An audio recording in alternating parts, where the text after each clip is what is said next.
কাদিয়ানীদেরকে অমুসলিম ঘোষণা করার জন্য যদি রক্ত দিতে হয় রক্ত দিয়ে যাব, জিহাদ করতে হয় জিহাদ করে যাব, কসম খোদার জীবন দিয়ে দিব, নবীর ইজ্জত নষ্ট হতে দিব না। কথা বলে ঠিক কিনা? আল্লাহু আল্লাহু আল্লাহু আল্লাহ আল্লাহু আল্লাহু আল্লাহু আল্লাহ। হাফেজ হযরত মাওলানা মুফতি হাফিজুল্লাহ কাসেমী। আমি হযরতকে মাহফিল পরিচালনা কমিটির পক্ষ থেকে মূল্যবান তকরীর পেশ করার জন্য সবিনয় অনুরোধ জানাচ্ছি।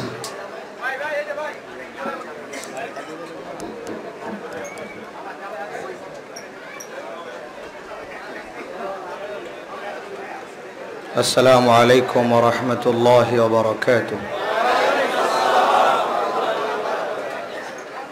কেমন আছেন আপনারা?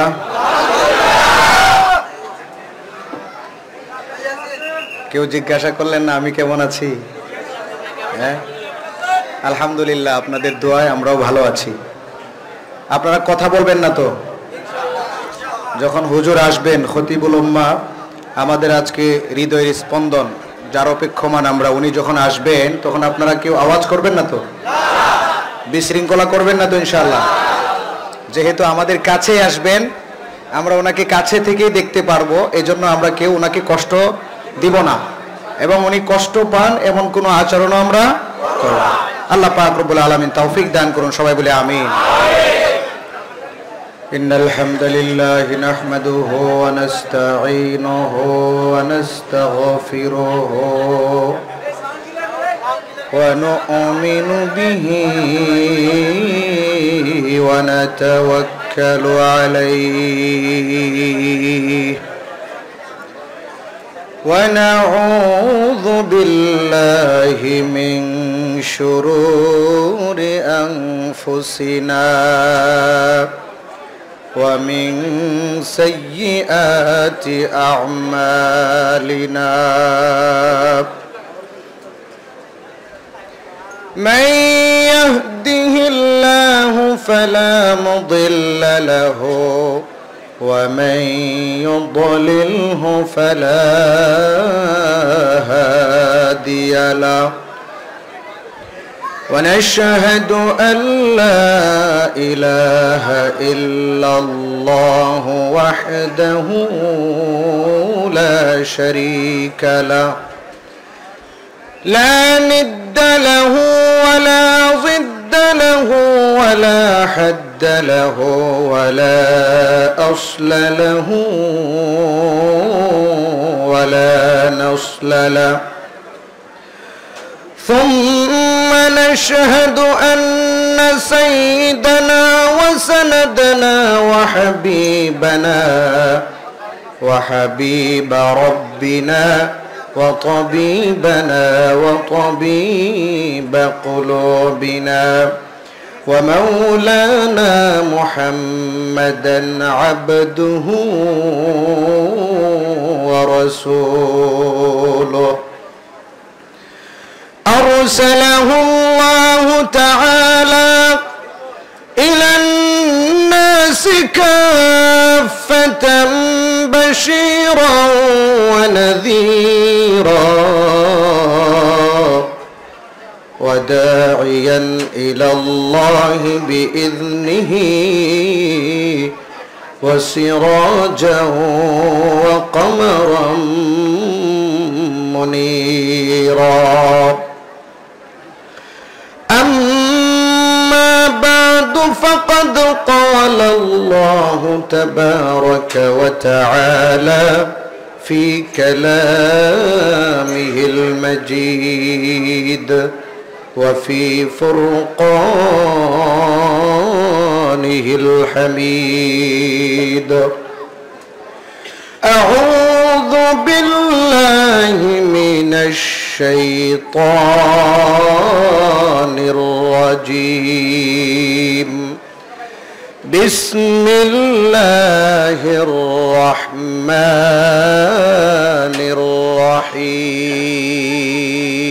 الرحيم.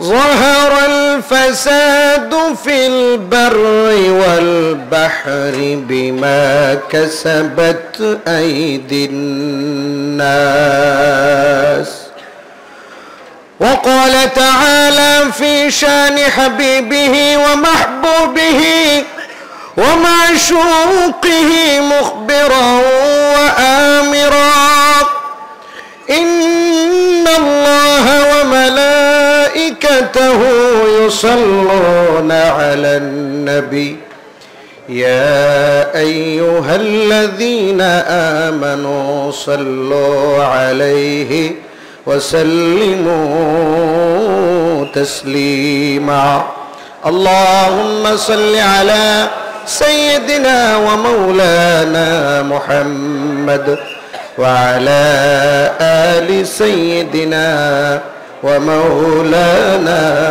محمد ने आकर कुफ्र को मिटाया कुफ्र को मिटाकर सदाकत बिठाया बलगल उला कशफ दुजा बिजमालिही हसनत जमीउ खिसालिही सल्लु अलैहि व आलिही सल्लल्लाहु अलैहि वसल्लम।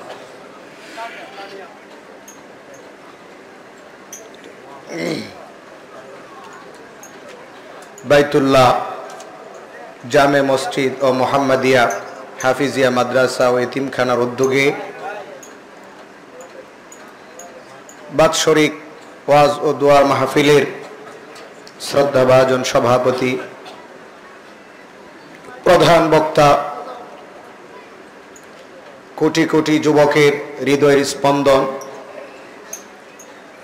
আলিমুল সমস্ত ওলামায়ে কেরামের মাথার মুকুট এবং আমাদের জন্য একজন উজ্জ্বল নক্ষত্র বাংলাদেশের গর্ব আমাদের গৌরব যাকে নিয়ে আমরা ওলামায়ে কেরাম অহংকার করি গর্ব করি কথা বলে ঠিক কিনা তিনি আজকের প্রধান বক্তা। যদি অনেকেই স্বল্প পানির কিছু মাছ কুয়ার ব্যাঙ যদিও তারা তার সম্পর্কে মন্তব্য করে সমালোচনা করে কিন্তু লক্ষ লক্ষ নয় কোটি কোটি যুবক যার জন্য পাগল কথা বলে ঠিক কিনা যার বয়ান শুনলে কারি আব্দুল বাসিত বিন আব্দুস সামাদের তেলাওয়াত যে মনোযোগ সহকারে শুনে তার চোখ দিয়ে যেমন টলটল করে পানি চলে আসে আজকে যিনি প্রধান বক্তা তার আলোচনা শুনলেও টলটল করে পানি চলে আসে যার আলোচনা শুনে হাজার হাজার নয় লক্ষ লক্ষ যুবক তার মুখে নবীর সুন্নতের দাড়ি রেখেছে কথা বলে লক্ষ লক্ষ দিশেহারা যুবক বেনামাজি যুবক নামাজি হয়েছে হাজার হাজার নয় লক্ষ লক্ষ মা বোন পর্দাহীন যারা পর্দা শিখেছে কথা বলেন ঠিক আজকে তার পদচারণায় এই ভূমি ধন্য হবে আমরা যার দর্শনে ধন্য হব ইনশাআল্লাহ। আল্লাহ পাক রব্বুল আলামিন যেন তাকে সুস্থতার সাথে আমাদের মাঝে আসার তৌফিক দান করেন সবাই বলে আমিন। সম্মানিত হাজিরিন আমি আপনাদের সম্মুখে পবিত্র কোরআনুল কারীমের আয়াতের একটি অংশ তিলাওয়াত করেছি যদি আল্লাহ পাক রব্বুল আলামিন তৌফিক দান করেন তাহলে উক্ত আয়াতের আলোকে সংক্ষিপ্ত আকারে কিছু কথা বলে আপনাদের থেকে দোয়া চেয়ে বিদায় নেব ইনশাআল্লাহ। মহান রব্বুল আলামিনের পাক দরবারে আলিশান দরবারে অসংখ্য অগণিত শুকর যা রব্বুল আলামিন অত্যন্ত দয়া করে মহব্বত করে ভালোবেসে আজকের ফিতনা ফাসাদের জামানায় বেহায়াপনা বেলুল্লাহপনার জামানায় যেখানে সর্বত্র মুসলমানরা নির্যাতিত মাজলুম অত্যাচারিত যেখানে দিল্লির মুসলমানরা একসাথে কয়েকজন মিলে চলতে পারে না হাঁটতে পারে না যেখানে দিল্লির মুসলমানরা নির্বিঘ্নে নিশ্চিন্তে মসজিদে নামাজ আদায় করতে যাইতে পারে না সেই মুসলমানদের দুর্দিনে আল্লাহ পাক রব্বুল আলামিন আমাদেরকে জান্নাতি আজমতি রহমতি বরকতি নুরানি মজলিসে আসার বসার তৌফিক দান করেছেন। এজন্য সকলেই অন্তরের অন্তঃস্থল থেকে দিল উজাড় করে মহব্বতের সাথে মুসলমানের মতো হুঙ্কার ছেড়ে বলে আলহামদুলিল্লাহ। সম্মানিত হাজরিন, আজকে আমরা সব দিক থেকে আক্রান্ত, অত্যাচারিত, নির্যাতিত, নিপীড়িত, কথা বলেন ঠিক কিনা? আজকে বিশ্বের কোনায় কোনায় যেখানে মুসলমান সংখ্যালঘু সেখানে মুসলমানদের উপর জুলুম নির্যাতনের স্টিম রোলার চালাচ্ছে ইহুদি খ্রিস্টানরা। মুসলমান এবং ইসলামকে চিরতরে ধ্বংস করার জন্য, মিটিয়ে দেওয়ার জন্য সমস্ত কাফের মুশরিকরা আদাজল খেয়ে লেগেছে এবং ঐক্যবদ্ধ হয়ে চতুর্দিক থেকে মুসলমানদের উপর হামলা করছে। কিন্তু আমরা কি ভয় পাচ্ছি? আমরা কি ভয় পাওয়ার জাতি? নবীজির উপর আক্রমণ হয় নাই? সাহাবাদের উপর চতুর্মুখী আক্রমণ হয় নাই? সাহাবায়ে কেরাম কি ভয় পেয়েছেন? বরং সাহাবায়ে কেরামের ঈমান আরো মজবুত হয়েছে, কথা বলেন ঠিক কিনা? সুতরাং আমরাও নাস্তিক, মুরতাদ, কাফের, মুশরিক, রাম বামদেরকে জানিয়ে দিতে চাই, তোমরা যত ঐক্যবদ্ধ হও না কেন, মুসলমানদের উপর যতই হামলা মামলা করো না কেন, মুসলমান জাতি ভয় পাওয়ার জাতি না, বরং মুসলমানদের উপর যতই জুলুম নির্যাতন করবা মুসলমানদের ঈমান ততই মজবুত হবে, কথা বলেন ঠিক কিনা? এটা আমাদের অভ্যাস। আমরা এমন একটা জাতি, আল্লাহ আমাদেরকে এমন জাতি বানিয়েছে যে আমরা কারো রক্ত চক্ষু ভয় পাই না, কথা বলেন ঠিক কিনা? আজকে আমাদের উপর কত জুলুম নির্যাতন হচ্ছে, কত নিপীড়ন হচ্ছে, আপনারা সকলেই জানেন। আজকে আমরা কি বয়ান করব, ভাষা হারিয়ে ফেলি যখন দেখি দিল্লিতে আমার বোন, আমার ভাই শহীদ করা হয়, আমার ভাইয়ের চোখ এসিড মেরে অন্ধ করে দেওয়া হয়, যখন দিল্লিতে দেখা যায় আমার আপনার কলিজার টুকরা মসজিদকে আগুনে জ্বালিয়ে ছারখার করে ফেলা হয়, যখন আমরা দেখতে পাই 70 বছর বয়সী বৃদ্ধা মাকে পিটিয়ে শহীদ করা হয়, তখন আমাদের বয়ান করার কোনো ভাষা থাকে না। যখন দেখি হিন্দু কুলাঙ্গাররা স্ট্যাটাস দেয় বাইতুল মুকাররমে আগুন দিবে, তখন আমরা ঠিক থাকতে পারি না, কথা বলেন ঠিক না?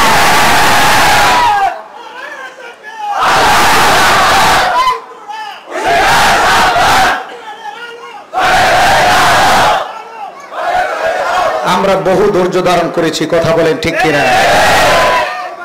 ফিলিস্তিনের মুসলমানদের উপর তোমরা আক্রমণ করছো, শহীদ করছো, আমরা কিছুই করতে পারি নাই, বুকে বড় ব্যথা আছে, কথা বলেন ঠিক কিনা? তোমরা চীনের মুসলমানদের উপর এখনো জুলুম নির্যাতন করছো, আমরা কিছুই করতে পারছি না, বুকে বড় ব্যথা আছে, কথা বলেন ঠিক কিনা? তোমরা রোহিঙ্গা মুসলমানদেরকে দেশান্তরিত করেছো, হাজার হাজার মুসলমানদেরকে তোমরা শহীদ করেছো, রক্তাক্ত করেছো, আমরা সেখানে মুসলমানদের সহযোগিতা করতে পারি নাই, মুসলমানদের পক্ষে আমরা কথা বলতে পারি নাই, আমাদের মুখ চেপে দেওয়া হয়, কথা বলেন ঠিক কিনা? তোমরা কাশ্মীরের মুসলমানদের উপর ষড়যন্ত্র করে তাদেরকে এখনো তোমরা নির্যাতন করছো, জুলুম করছো, আমরা কিছুই করতে পারছি না। আমরা যদি কথা বলতে যাই, তোমরা বলো যেটা তাদের অভ্যন্তরীণ বিষয়, কথা বলেন ঠিক কিনা? তোমরা এখন দিল্লির মুসলমানদের উপর জুলুম নির্যাতন করছো, আমরা কিছুই করতে পারছি না। তোমরা আল্লাহর ঘর মসজিদে আগুন দিচ্ছ, আমরা এখন তোমাদেরকে কিছু বলি নাই। তোমরা এখন বাইতুল মুকাররমে আগুন দেওয়ার ষড়যন্ত্র করছো, বাংলাদেশ দখল করার ষড়যন্ত্র করছো, আমরা স্পষ্ট ভাষায় বলে দিতে চাই, বাংলাদেশ দখল করার নিয়তে যদি বাইতুল মুকাররমে আগুন দেওয়ার নিয়তে যদি তোমরা বর্ডার ক্রস করো, জীবিত ফিরে যেতে দেওয়া হবে না, দেওয়া হবে না।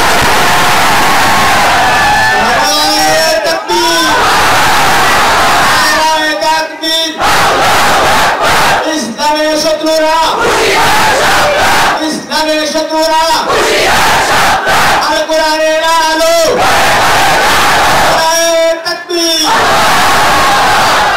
সম্মানিত হাজরিন, ওরা মনে করে আমরা কাপুরুষের জাতি, ওরা মনে করে আমরা কাপুরুষের জাতি। আমরা কাপুরুষ নয়, আমরা হলাম বীর পুরুষ। আমরা বুরকা পরে মন্দিরে হামলা করি না, কথা বলেন ঠিক কিনা? ইতিহাস সাক্ষী, তোমরা হিন্দুরা বুরকা পরে মুসলমানদেরকে বদনাম করার জন্য মন্দির থেকে স্বর্ণ চুরি করেছ। ইতিহাস সাক্ষী, তোমরা মুসলমানদের পবিত্র বুরকা পরে মন্দিরে আগুন দিয়েছ। তোমরা হিন্দুরা, আমরা কোন মুসলমান মন্দির ভাঙ্গি নাই।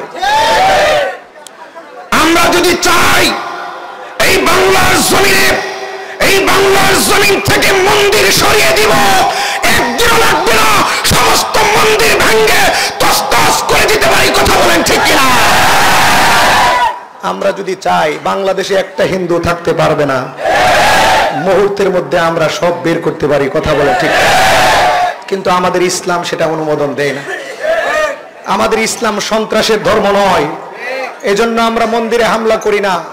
আমাদের ইসলাম সন্ত্রাসকে সাপোর্ট করে না, এজন্য আমরা কোন হিন্দুর গায়ে হামলা করি না, কথা বলেন ঠিক কিনা? তোমরা যদি এইভাবে মুসলমানদের উপর আক্রমণ চালিয়ে যাও, তোমরা যদি এভাবে মুসলমানদের কলিজার টুকরো মসজিদে আগুন দিতে থাকো, তোমরা যদি এভাবে মুসলমানদের মা বোনদের ইজ্জত নষ্ট করতে থাকো, আমরা মুসলমানরা বাধ্য হব অস্ত্র হাতে তুলে নিতে, কথা বলেন ঠিক কিনা? আপনারা রাজি আছেন? যদি জিহাদের আদেশ চলে আসে, গাজওয়াতুল হিন্দের নবীজি ভবিষ্যৎবাণী করেছেন, নবীজি একটা ভবিষ্যৎবাণী করেছেন যে আখিরি জামানায় কাফের আর মুসলমানদের মধ্যে যুদ্ধ লাগবে। যারা মুসলমান আর মুসলমানের পক্ষ হয়ে যারা জিহাদ করবে, যুদ্ধ করবে, তারা হবে জান্নাতি, সুবহানাল্লাহ। আর যে সমস্ত কাফেররা মুসলমানদের বিরুদ্ধে যুদ্ধ করবে এবং যে সমস্ত ব্যক্তিবর্গ কাফেরদের পক্ষে কথা বলবে, অনুসারী হবে, তাদের পক্ষ হয়ে যুদ্ধ করবে, তারা হবে জাহান্নামী, বলেন নাউজুবিল্লাহ। আমাদের উপর যদি গাজওয়াতুল হিন্দ জিহাদের ডাক আসে, ওলামায়ে কেরাম যদি গাজওয়াতুল হিন্দের জিহাদের ডাক দেন, মুসলমানদের ইজ্জত রক্ষা করার জন্য, আল্লাহর ঘর মসজিদ রক্ষা করার জন্য যদি জিহাদ করতে হয়, রক্ত দিতে হয়, আল্লাহর রাস্তায় শহীদ হতে হয়, কারা কারা রাজি আছেন আল্লাহর রাস্তায় শহীদ হতে?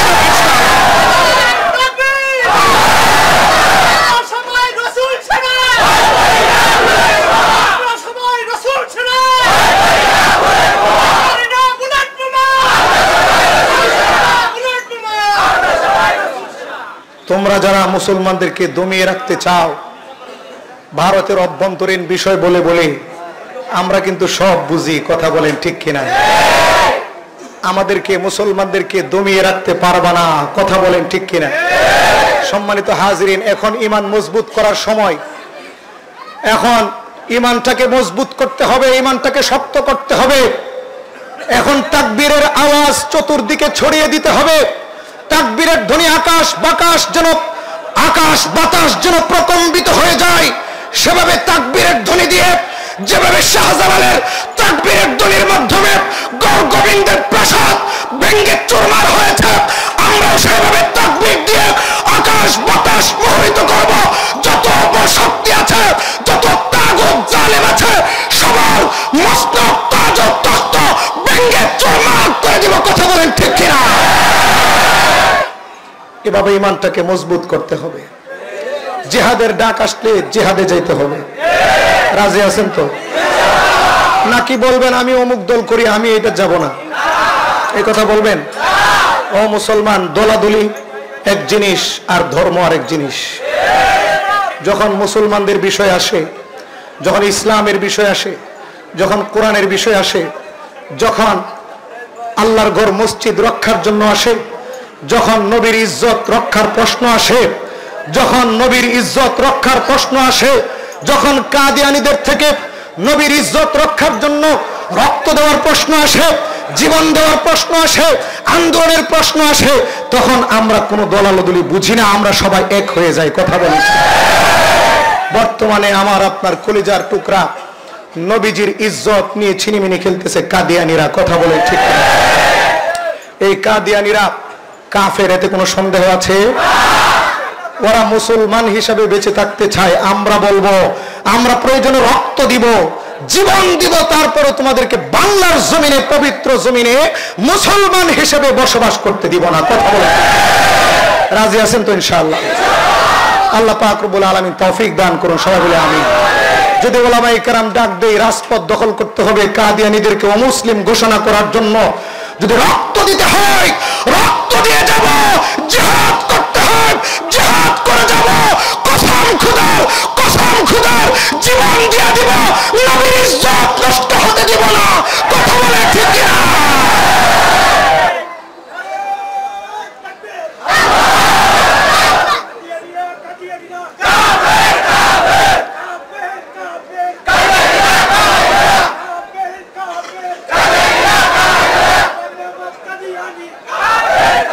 সম্মানিত হাজরিন, আমি আপনাদের সামনে কুরআনুল কারীমের আয়াতের ছোট্ট একটি অংশ পড়েছিলাম।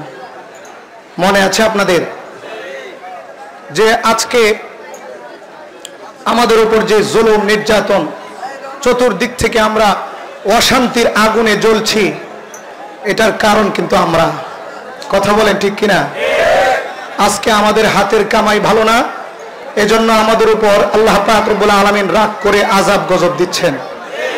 আমরা যদি ভালো হয়ে যাই, আমরা যদি কোরআনওয়ালা হয়ে যাই, আমরা যদি সত্যিকারের মুমিন হয়ে যাই, আমরা যদি সত্যিকারের আল্লাহর উপর ভরসা করি, অবশ্যই বদরি সাহাবীদের উপর আল্লাহ যেমন সাহায্য নাজিল করেছেন আমাদের উপরও সাহায্য নাজিল করবেন। কথা বলেন ঠিক কিনা? আল্লাহ পাক রব্বুল আলামিন ডাক দিয়ে বলেন, ظهر الفساد في البر والبحر بما كسبت أيدي الناس।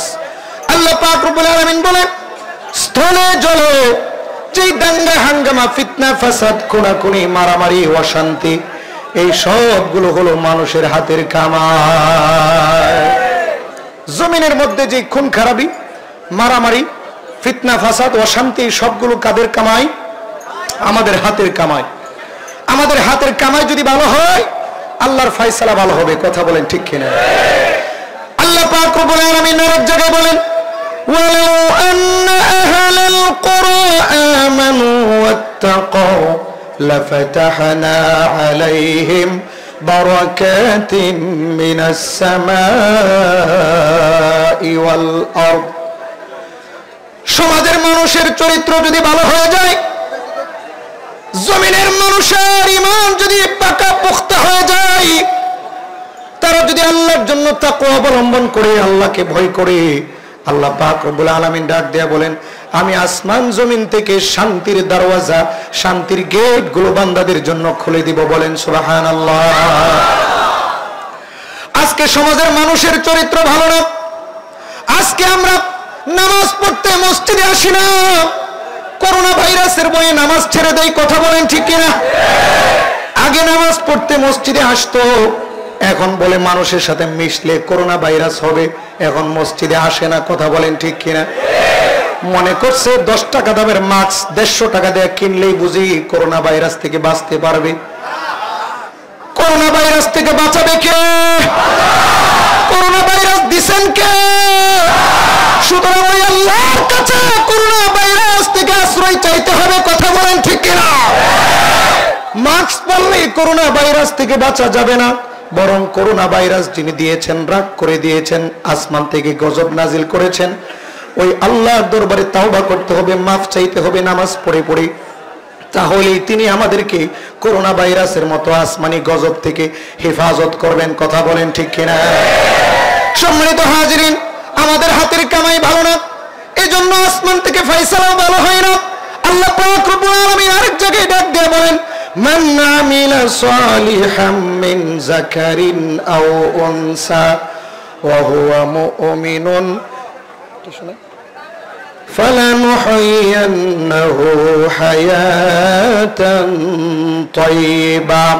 আল্লাহ পাক রব্বুল আলামিন ডাক দিয়ে বলেন, যেই বান্দা, যেই বান্দি তার ঈমানটাকে মজবুত করবে, আল্লাহর জন্য ঈমান বানাবে, ঈমানটা একমাত্র আল্লাহর জন্য হবে, আল্লাহকে বিশ্বাস করবে, আল্লাহ পাক রব্বুল আলামিন ডাক দিয়ে বলেন, তারপরে হাতের কামাইটা ভালো হবে, আমলে সালে করবে, তার জীবনটা সুন্দর হয়ে যাবে, তার জীবনটা সুখের হয়ে যাবে। বলেন সুবহানাল্লাহ। জীবনে কোনো অশান্তি থাকবে না, পরিবারে কোনো অশান্তি থাকবে না, সমাজে কোনো অশান্তি থাকবে না। শান্তির ব্যবস্থা করে দিবেন কে? আল্লাহ। যে আল্লাহ শান্তির ব্যবস্থার গ্যারান্টি দিয়েছেন সেই আল্লাহর কথা মানবো না শয়তানের কথা মানবো? আল্লাহ বলতেছেন ভালো হয়ে যাও, ঈমানটা মজবুত করো, হাতের কামাই ভালো করো, আমি আল্লাহ তোমার জীবন সুন্দর করে দিব, তোমার জীবনে সুখের ব্যবস্থা করে দিব, আর মৃত্যুর পরে তোমাকে জান্নাতের মেহমান বানায় দিব। বলেন সুবহানাল্লাহ। আজকে আমাদের হাতের কামাই ভালো না, এই জন্য ব্যক্তিগতভাবে শান্তিতে নাই, পারিবারিকভাবে শান্তিতে নাই, স্ত্রী কথা মানে না, সন্তানগুলো কথা মানে না, সন্তানগুলো নেশাখোর, সন্তানগুলো চাঁদাবাজ, সন্ত্রাস, বাবার গলায় ছুরি ঠেকাইতেও দ্বিধাবোধ করে না। আমাদের হাতের কামাই যদি ভালো হয়, আল্লাহ পাক রব্বুল আলামিন ডাক দিয়ে বলেন বান্দা তোমার শান্তির ব্যবস্থা, শান্তির গ্যারান্টি আমি আল্লাহ নিলাম। হাতের কামাই যদি ভালো না হয় তাহলে দুনিয়াতেও শান্তি নাই, আখিরাতেও শান্তি নাই। আল্লাহ পাক রব্বুল আলামিন আমাদেরকে বোঝানোর জন্য আরেক জায়গায় ওয়াদা করে বলেন ওয়ামান আরাদা আন যিকরি ফাইন্না লাহু মাঈশাতান দানকা ওয়া নাহশুরুহু ইয়াওমাল কিয়ামাতি আ'মা قال رب لم حشرتني أعمى وقد كنت بصيرا قال كذلك أتتك آياتنا فنسيتها وكذلك اليوم تنسى আল্লাহ পাক রব্বুল আলামিন ডাক দিয়ে বলেন যে ব্যক্তি আমার জিকির থেকে উদাসীন হয়ে যাবে, আমার জিকির থেকে গাফিল হয়ে যাবে, আমার বিধানাবলী থেকে গাফিল হয়ে যাবে, হালাল হারাম ঠিক মতো মানবে না, হালাল হারামের মধ্যে পার্থক্য করবে না, জায়েজ না জায়েজের মধ্যে পার্থক্য করবে না, হালালটাও করে হারামটাও করে। আরে বর্তমানে তো আমরা হালালের ধারে কাছেও যাই না, বরং যত হারাম আছে তত বেশি বেশি হারামগুলো করি। কথা বলেন ঠিক কিনা? আল্লাহ বলছেন জিনার ধারে কাছেও যাও না, জিনা হারাম, জিনা বেশি বেশি করে। কথা বলেন ঠিক কিনা? আল্লাহ বলছেন চুরি করো না, বরং চুরি বেশি বেশি করে। আল্লাহ বলছেন মিথ্যা বলো না, মিথ্যা হলো হারাম। আজকে মুসলমান মিথ্যা কথা বেশি বেশি বলে। আল্লাহ বলছেন গান বাদ্য করো না, গান বাদ্যের ধারে কাছেও যাও না, নর্তকী ভাড়া করে এনো না। আজকের মুসলমান গান বাদ্য নিজে শুনে আবার কোটি কোটি টাকা দিয়ে নর্তকী ভাড়া করে আনে। কথা বলেন ঠিক কিনা? এই বাংলার জমিনে শান্তি না আসার আরেকটা কারণ হলো এই পবিত্র বাংলাদেশে জালেমদের দেশ থেকে বড় বড় নর্তকী কোটি কোটি টাকা দিয়ে ভাড়া করে নাচানো হয়। কথা বলেন ঠিক কিনা? আমরা প্রায় সময় দেখি এই বাংলার পবিত্র জমিনে নর্তকীদেরকে ভাড়া করে, বেশ্যাদেরকে ভাড়া করে, গায়িকাদেরকে ভাড়া করে বাংলাদেশের মঞ্চগুলো নাপাক করা হয়। কথা বলেন ঠিক কিনা?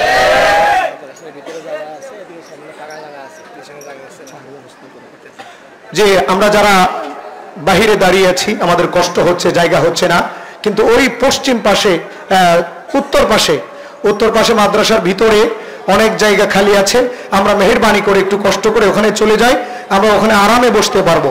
এখানে আমরা কষ্ট করে দাঁড়িয়ে না থেকে আমরা মাদ্রাসার ভিতরে জায়গা আছে, আমরা মাদ্রাসার ভিতরে চলে যাই।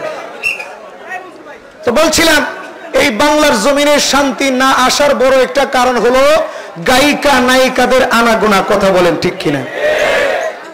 আমরা কিছুদিন আগে দেখেছি নর্তকীদেরকে কোটি কোটি টাকা ভাড়া করে মঞ্চ মাতানো হয়েছে। কথা বলেন ঠিক কিনা?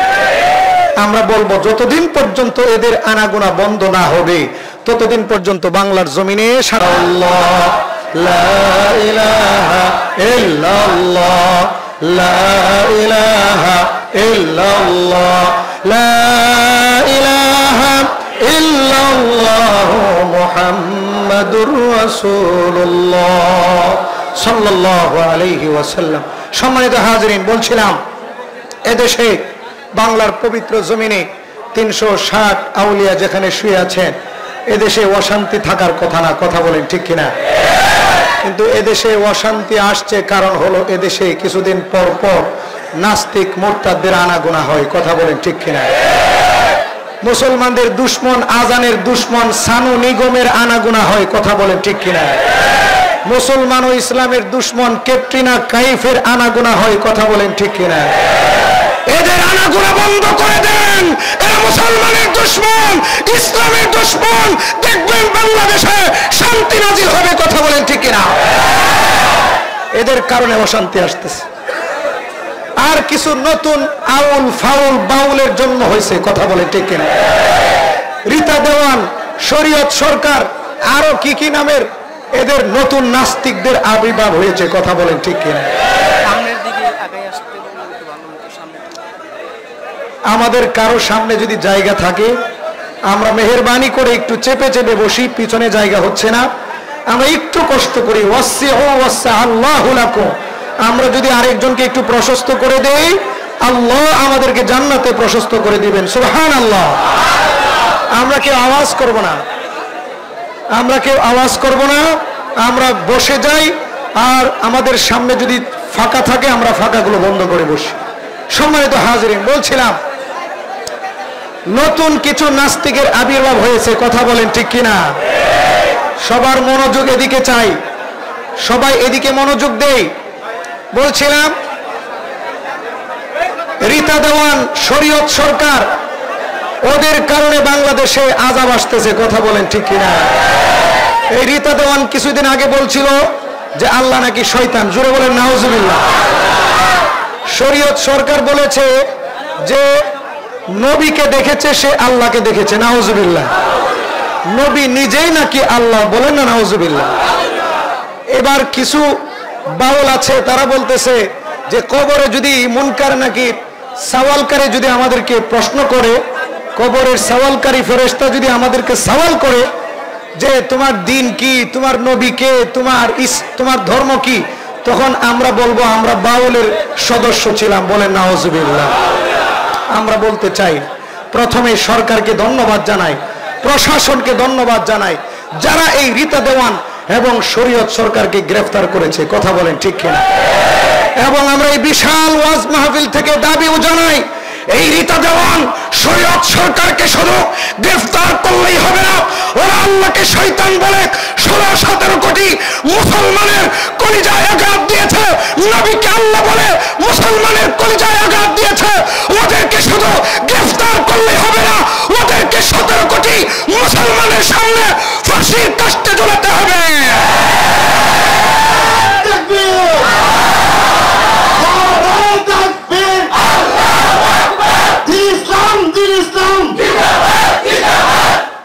সম্মানিত হাজরিন, এই বাউল এবং আরো যত নায়িকা গায়িকা আছে এই সবগুলো হলো মুসলমানদের দুশমন। কথা বলেন ঠিক কিনা? এরা কোরআন থেকে মানুষকে দূরে সরানোর চেষ্টা করছে। কথা বলেন ঠিক কিনা? এটা ইহুদি খ্রিস্টানদের ষড়যন্ত্র, চক্রান্ত।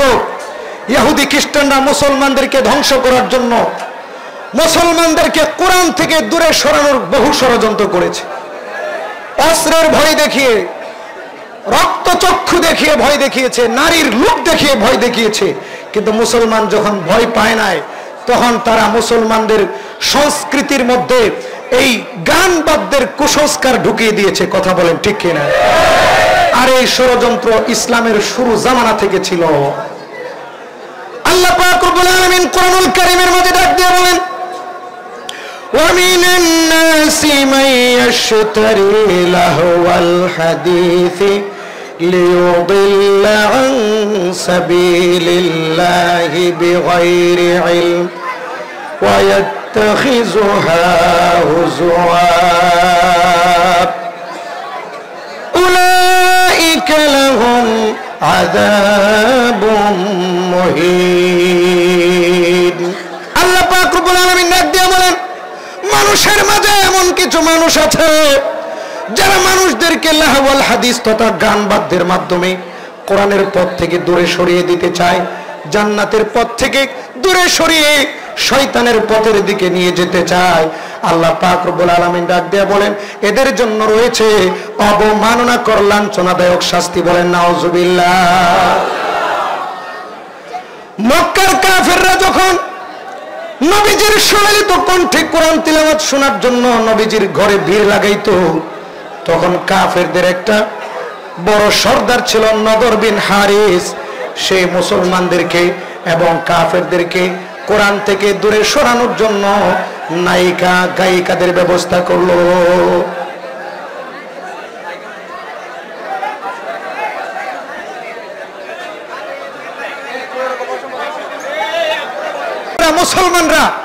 নবীজির দরবারে ভিড় জমালো কোরআন তিলাওয়াত শোনার জন্য, তখন কাফেরদের একটা লিডার, একটা বদমাইশ কাফের নদর বিন হারিস, সে সামদেশ থেকে নর্তকী ভাড়া করে আনলো মুসলমানদেরকে কোরআন থেকে দূরে সরিয়ে দেওয়ার জন্য। বলেন না নাউজুবিল্লাহ। আল্লাহ পাক রব্বুল আলামিন এই ঘটনা ফাঁস করে দিলেন।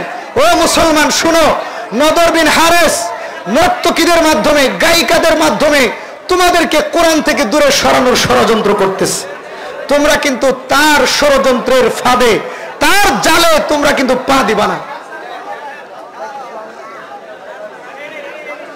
আল্লাহ নদর বিন হারিসের ষড়যন্ত্র ফাঁস করে দিয়েছেন।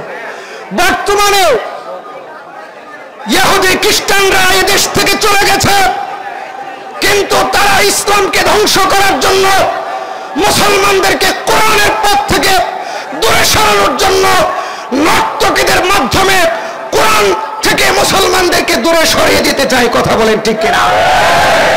সুতরাং যারা নর্তকী ভাড়া করে আনে, যে সমস্ত নর্তকীর আবির্ভাব ঘটেছে, এরা হলো মুসলমানদের ঈমান ধ্বংসকারী আবু জেহেল, উতবা, শাইবা, নদর বিন হারিসের উত্তরসূরি। কথা বলেন ঠিক কিনা?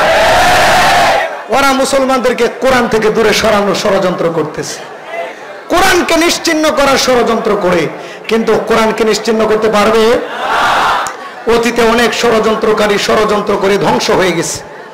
অনেকে কোরআনের বিরুদ্ধাচরণ করে কোরআনের প্রতি আসক্ত হয়ে মুসলমান হয়ে গেছে। আবু জেহেল, উতবা, শাইবা ওরাও কোরআনের বিরুদ্ধে ষড়যন্ত্র করেছে, কোরআনকে ধ্বংস করতে পারে নাই। ইসলামের বিরুদ্ধে ষড়যন্ত্র করেছে, ইসলাম নিশ্চিহ্ন করতে পারে নাই। বর্তমানের আবু জেহেলরাও ষড়যন্ত্র করছে, কিন্তু আমাদের মনে রাখতে হবে ওরা ধ্বংস হয়ে যাবে। এই নরেন্দ্র কসাই মোদিও মুসলমানদের বিরুদ্ধে ষড়যন্ত্র করছে। ও একদিন আবু জেহেল, উতবা, শাইবার মতো নিশ্চিহ্ন হয়ে যাবে, ওর নাম নেওয়ার মতো কেউ থাকবে না। ইসলাম এবং মুসলমান ঠিকই থাকবে। কথা বলেন ঠিক না?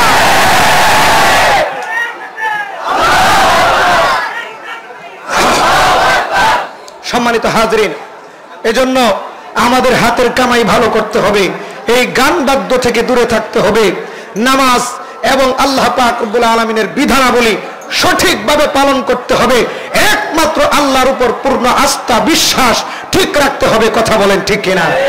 এবং আল্লাহ পাক রব্বুল আলামিন যেই নিয়ামত আমাদেরকে দিয়েছেন, সেই নিয়ামতের শুকরিয়া আদায় করতে হবে। নিয়ামতের শুকরিয়া যদি যথাযথ আমরা আদায় করি, আল্লাহ পাক রব্বুল আলামিন খুশি হয়ে আমাদের উপর রহমত, শান্তি, বরকত, সুখ নাজিল করবেন। কথা বলে ঠিক কিনা? আল্লাহ পাক রব্বুল আলামিন কত নিয়ামত দিয়েছেন। একটা বান্দা যদি একবার চিন্তা করে যে আমাকে আল্লাহ কত নিয়ামত দিয়েছেন, একটু খেয়াল করে শুনেন। নবীজির একটা হাদিস বলি। আল্লাহ পাক রব্বুল আলামিন বলেন হাদিসে কুদসির মধ্যে, ও বান্দা, কুনতা মা'আম মাহিনা, তুমি একটা নাপাক পানি ছিলা, ওই নাপাক পানি তুমি তোমার বাবার পিঠের মধ্যে ছিলা। কথা বলেন ঠিক কিনা? আল্লাহ পাক রব্বুল আলামিন ডাক দিয়ে বলেন, তোমার বাবার পিঠ থেকে ওই নাপাক পানিটা আমি তোমার মায়ের রেহেমের ভিতরে দিয়ে দিয়েছি। তারপরে ওই নাপাক পানিটা তোমার মায়ের পেটের 3টা অন্ধকারের ভিতরে আমি ঢেলে দিয়েছি। ওই 3টা অন্ধকারের ভিতরে ওই নাপাক পানিকে আমি প্রসেসিং করেছি, লালন পালন করেছি। আমি ওই নাপাক পানিটাকে রক্তপিণ্ড বানিয়েছি, তারপরে গোশতের টুকরা বানিয়েছি, তারপর ওই গোশতের উপর আমি হাড্ডি দ্বারা আবরণ দিয়েছি। আল্লাহ পাক রব্বুল আলামিন ডাক দিয়ে বলেন, যদি শুধু হাড্ডি থাকতো তোমাকে ভালো দেখা যাইতো না, এই জন্য তোমার হাড্ডির উপর দিয়ে সুম্মা কাসাইতু আলাইহি লাহমা, এই হাড্ডির উপর আমি গোশত দ্বারা আবরণ দিয়েছি। তারপরে তুমি তোমার মায়ের পেটের ভিতরে ছিলে, তুমি দুনিয়াতে কেমনে আসবা? আমি আল্লাহ তোমার মায়ের পেট থেকে দুনিয়াতে আসার রাস্তার মধ্যে পাতলা আবরণ বিছিয়ে দিয়েছি, যাতে করে তুমি সুন্দরভাবে আসতে পারো। আল্লাহ বলে, তুমি যখন দুনিয়াতে আসছো, দুনিয়াতে আসার পরে তুমি একটা মিসকিন ছিলা, অসহায় ছিলা, তোমার হাত ছিল কিন্তু হাত দ্বারা ধরতে পারত না। কথা বলেন ঠিক কিনা? তোমার পা ছিল কিন্তু পা দ্বারা তুমি চলতে পারতে না। কথা বলেন ঠিক কিনা? ওয়ালাকা আইনুন লা তানজুরু, তোমার চোখ ছিল কিন্তু চোখ দ্বারা তুমি দেখতে পারতে না, দৃষ্টি শক্তির কার্যকারিতা ছিল না। তোমার কান ছিল কিন্তু কান দ্বারা তুমি শুনতে পারতে না, শ্রবণ শক্তির কার্যকারিতা ছিল না। ওয়ালা লাকা সিন্নুন তাক্তা, তোমার দাঁত ছিল না যে দাঁত দিয়ে তুমি কাটবা। তোমার তেমন কোনো শক্তি ছিল না, তুমি শুধু কাটতা আর কিছুই করতে পারতে না। কত্তা তাহাররাত, তুমি শুধু নড়াচড়া করতে। তোমাকে খাবার কে খাওয়াবে, তোমাকে পায়খানা কে করাবে, তোমার সমস্ত সমস্যার সমাধানগুলো কে করবে? এজন্য আমি আল্লাহ তোমার মায়ের পেটের ভিতরে, তোমার মায়ের সিনার ভিতরে, তোমার বাবার ভিতরে আমি মহব্বতের সাগর ঢেলে দিয়েছি। এমন মহব্বতের সাগর তোমার বাবার মধ্যে আমি ঢেলে দিয়েছি। এমন মহব্বত, এমন মহব্বত, তুমি না খাইলে তোমার আব্বা আম্মা খেত না, তুমি না ঘুমাইলে তোমার আব্বা আম্মা ঘুমাইতো না। কথা বলেন ঠিক কিনা? তুমি শক্ত খাবার খেতে পারতা না, এজন্য তোমার জন্য আমি তোমার মায়ের বুকের মধ্যে নির্ভেজাল খাবারের ব্যবস্থা করে দিয়েছি। এমন নির্ভেজাল খাবারের ব্যবস্থা তোমার মায়ের বুকের ভিতরে আমি করে দিয়েছি বান্দা। হাররান ফিশশিতা, শীতকালে গরম দুধ। কথা বলেন ঠিক কিনা? বারিদান ফিস-সাইফ, আবার গরমকালে মায়ের বুক থেকে ফ্রিজের মতো ঠান্ডা দুধ বের হয়। কোনো ভেজাল নাই, কোনো ফরমালিন নাই। পৃথিবীর সমস্ত খাবারে ফরমালিন থাকতে পারে, কিন্তু মায়ের দুধের ভিতরে কেউ আজ পর্যন্ত ফরমালিন ঢুকাইতে পারে নাই, কিয়ামত পর্যন্ত পারবেও না। কথা বলেন ঠিক কিনা? ও নাস্তিক, তোমরা যারা আল্লাহকে বিশ্বাস করো না, আল্লাহকে দেখো না তাই বিশ্বাস করো না, একটু তাকায় দেখো তুমি কেমন ছিলা। তুমি নাপাক একটা ফুটা ছিলা, সেই নাপাক ফুটা, নাপাক রক্ত থেকে, নাপাক পানি থেকে আল্লাহ পাক রব্বুল আলামিন তোমাকে দানবের মতো বানিয়েছেন। আল্লাহ পাক রব্বুল আলামিন ডাক দিয়ে বলে, তারপরে তোমাকে আমি আল্লাহ আস্তে আস্তে বড় করেছি। বড় করতে করতে এখন তোমার হাত হয়েছে, তুমি হাত দ্বারা ধরতে পারো। ওয়ালাকা রিজলুন তামশি, তোমার পা এখন চলে। ওয়ালাকা আইনুন তানজুরু, তোমার চোখ এখন দেখে। ওয়ালাকা উযুনুন তাসমা, তোমার কান এখন শুনে। ওয়ালাকা ইয়াদুন তাবতিশু, তোমার হাত এখন ধরে। ওয়ালাকা রিজলুন তামশি, তোমার পা এখন চলে। ওয়াশতাদ্দাত আজমুকা, তোমার হাড্ডিগুলো এখন শক্ত হয়ে গেছে। ওয়া তারা সিন্নুকা, তোমার বয়স এখন বেশি হয়ে গেছে, বেড়ে গেছে। তুমি এখন বড় চেয়ারের মালিক হয়ে গেছো, অনেক ক্ষমতার মালিক, অনেক টাকা পয়সার মালিক, অনেক বড় বড় ধন দৌলতের মালিক, অনেক সম্পত্তির মালিক, অনেক সৌন্দর্যের মালিক। কিন্তু যে আল্লাহ তোমাকে চেয়ার দিয়েছেন, যে আল্লাহ তোমাকে রূপ দিয়েছেন, যে আল্লাহ তোমাকে যৌবন দিয়েছেন, যে আল্লাহ তোমাকে সম্পদ দিয়েছেন, সেই আল্লাহকে তুমি ভুলে গেছো। কথা বলেন ঠিক কিনা? যে আল্লাহ আমাদেরকে এত কিছু দিয়েছেন, সেই আল্লাহকে কিন্তু আমরা ভুলে গেছি। আর নাস্তিকরা তো আল্লাহকে বিশ্বাসই করে না, নাউজুবিল্লাহ। একবার এক নাস্তিক আবু হানিফাকে জিজ্ঞাসা করো, আবু হানিফা, আমি তো আল্লাহকে দেখি না, এজন্য আল্লাহকে বিশ্বাস করি না। নাউজুবিল্লাহ। আপনি অনেক বড় ইমাম, আপনি অনেক বড় আলেম, আমাকে বিশ্বাস করায়া দেন, প্রমাণ দেন আল্লাহ আছে। আবু হানিফা রাহমাতুল্লাহি আলাইহি ডাক দিয়া বলে, ওরে নাস্তিক, আমি একটা বিষয় নিয়ে চিন্তা করতেছি, আমাকে ডিস্টার্ব করবা না, আমার চিন্তার মধ্যে ব্যাঘাত ঘটাইবা না। নাস্তিক বলে, আপনি কি নিয়ে চিন্তা করেন, কি নিয়ে গবেষণা করেন, আপনি একটু আমার কাছে বলেন, আমি আপনাকে যদি সহযোগিতা করি। আবু হানিফা রাহমাতুল্লাহি আলাইহি ডাক দিয়া বলে, নাস্তিক রে, আমি চিন্তা করতেছি, আমি গবেষণা করতেছি। আমাকে বলা হয়েছে যে গভীর সমুদ্রের ভিতরে একটা মানুষ দাঁড়িয়ে আছে, কোনো নৌকা নাই, মাঝিও নাই। হঠাৎ কিছু তক্তা, কিছু কাঠ, কিছু লাকড়ি নৌকার মাছ থেকে ভেসে উঠেছে এবং লাকড়িগুলো নিজে নিজেই ফিটিং হয়ে নৌকা হয়ে গেছে। আবার এই নৌকাটা নিজে নিজে চলে চলে এপারে চলে আসছে, আবার মানুষদেরকে নিয়ে ওপারে রেখে আসছে। আমি চিন্তা করতেছি মাঝি ছাড়া ড্রাইভার ছাড়া নৌকা কেমনে চলে, মিস্ত্রি ছাড়া নৌকা কেমনে হলো। আমি এটা নিয়ে গবেষণা করতেছি, এটা নিয়ে চিন্তা করতেছি। তখন নাস্তিক ডাক দেয়া বলে, ও আবু হানিফা, আমি আপনাকে অনেক জ্ঞানী মনে করেছিলাম, কিন্তু আপনার কথা শুনি আপনাকে তো জ্ঞানী মনে হচ্ছে না। আপনি কেমনে বিশ্বাস করলেন কিছু লাকড়ি এমনি এমনি নৌকা হতে পারে, এবং মাঝি ছাড়া ড্রাইভার ছাড়া নৌকা কেমনে চলে, নৌকা চলতে পারে, এটা কেমনে বিশ্বাস করলেন? আবু হানিফা একদম নাস্তিক, একটা নৌকা ড্রাইভার ছাড়া চলতে পারে না, এটা তুমি বিশ্বাস করো।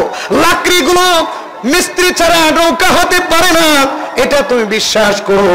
কিন্তু এত বড় একটা দুনিয়ার জাহাজ, যেখানে লক্ষ লক্ষ মাখলুক আছে, যেখানে মানুষ আছে, প্রাণী আছে, গাছপালা, তরুলতা, সাগর, আসমান জমিনের মধ্যে নক্ষত্র, তারা, সূর্য, এই যে এত এত মাখলুক আছে, ওই মাখলুক গুলো কেমনে চলে ড্রাইভার ছাড়া? তুমি একটা নৌকা ড্রাইভার ছাড়া চলতে পারে না, এটা বিশ্বাস করো না। আর এই পৃথিবীটা ড্রাইভার ছাড়া চলে না, এইটা কেন তোমার বুঝে আসে না? নৌকা ড্রাইভার ছাড়া চলতে পারে না, এটা তুমি বিশ্বাস করো, কিন্তু পৃথিবী এত বড় একটা জাহাজ, এটা ড্রাইভার ছাড়া কেমনে চলে? তখন কিতাবের মধ্যে লিখছে, ওই নাস্তিক হতভম্ব হয়ে গেছে, তার কোনো উত্তর নাই, জবাব নাই। তাফসীর ইবনে কাসিরের মধ্যে লিখেছে, ওই নাস্তিক ইমামে আবু হানিফা রাহমাতুল্লাহি আলাইহির হাতে হাত রেখে কালিমা পড়ে মুসলমান হয়ে গেছে। সুবহানাল্লাহ। আরো অনেক নাস্তিকদের ঘটনা আছে। ইমামে শাফিঈ রাহমাতুল্লাহি আলাইহির কাছে যায় এক নাস্তিক, বলে, আপনি তো অনেক বড় ইমাম, অনেক বড় দার্শনিক, অনেক বড় আলেম, আমরা তো আল্লাহকে দেখি না, আল্লাহকে বিশ্বাস করি না, আপনারা না দেখে বিশ্বাস করেন, প্রমাণ করে যান যে আল্লাহ আছে। ইমামে শাফিঈ রাহমাতুল্লাহি আলাইহি বলেন, আল্লাহ যে আছে এটার প্রমাণ দেওয়া লাগবে না, প্রমাণ ছাড়াই আল্লাহ আছেন। কথা বলেন ঠিক কিনা? আমরা প্রমাণ ছাড়াই আল্লাহকে বিশ্বাস করি। আমাদের শরীরেই তো কত প্রমাণ, আমাদের চতুর্দিকে কত প্রমাণ, আমাদের উপরে কত প্রমাণ, ডানে বামে কত কুদরত। আল্লাহ যে আছেন, আল্লাহর অস্তিত্বের কত প্রমাণ বিদ্যমান আছে। কথা বলেন ঠিক কিনা? ইমামে শাফিঈ রাহমাতুল্লাহি আলাইহি বলে, ঠিক আছে, তোমার জন্য একটা প্রমাণ আছে। তুত গাছের পাতা চিনেননি? তুত পাতা, তুত গাছের পাতা, রেশম পোকা খাইলে রেশমি সুতা বের হয়। কথা বলেন ঠিক কিনা? গরু খাইলে লেদা বের হয়, দুর্গন্ধ। বকরি খাইলে অন্যরকম বের হয়, আর হরিণে খাইলে মেশকে আম্বর বের হয়। মৌমাছি খাইলে মধু বের হয়, রেশম পোকায় খাইলে রেশমি সুতা বের হয়। ইমামে শাফিঈ রাহমাতুল্লাহি আলাইহি নাস্তিককে ডাক দিয়ে বলে, নাস্তিক, তুমি বিশ্বাস করো না আল্লাহ আছে, এটা তুমি বিশ্বাস করো না, কারণ আল্লাহকে তুমি দেখো না। তাকায় দেখো একটা মাত্র পাতা, ওই পাতা যখন বিভিন্ন ধরনের আইটেমের প্রাণীরা খায়, বিভিন্ন আইটেমের বস্তু বের হয়, রেশমি সুতা বের হয়, মধু বের হয়, দুর্গন্ধ পায়খানা বের হয়। এই যে একটা মাত্র পাতা থেকে রেশমি সুতা বের হলো, আবার মধু বের হলো, আবার মেশকে আম্বর বের হলো, আবার দুর্গন্ধ বের হলো, এটা কোন বৈজ্ঞানিকের আবিষ্কার তুমি আজকে বলে যাও? কিতাবের মধ্যে লিখছে, নাস্তিক আর উত্তর দিতে পারে না, হতভম্ব হয়ে নিরুত্তর হয়ে ইমামে শাফিঈর কাছে কালিমা পড়ে মুসলমান হয়ে গেছে। তো আল্লাহ পাক রব্বুল আলামিন আমাদেরকে কত নিয়ামত দিয়েছেন, এই নিয়ামতের শুকরিয়া আদায় করে আমরা শেষ করতে পারবো? আল্লাহ পাক রব্বুল আলামিন ডাক দিয়ে বলেন, ওয়া ইন তাউদ্দু নি'মাতাল্লাহি লা তুহসুহা। তোমরা যদি আল্লাহর নিয়ামতকে গণনা করার চেষ্টা করো, আল্লাহর নিয়ামতের গণনা করে তোমরা শেষ করতে পারবে না। আরেক জায়গায় আল্লাহ পাক রব্বুল আলামিন বলেন, কুল কানাল বাহরু মিদাদান লিকালিমাতি রাব্বি লানাফিদাল বাহরু ক্বাবলা আন তানফাদা কালিমাতু রাব্বি ওয়ালাউ জি'না বিমিসলিহি মাদাদা।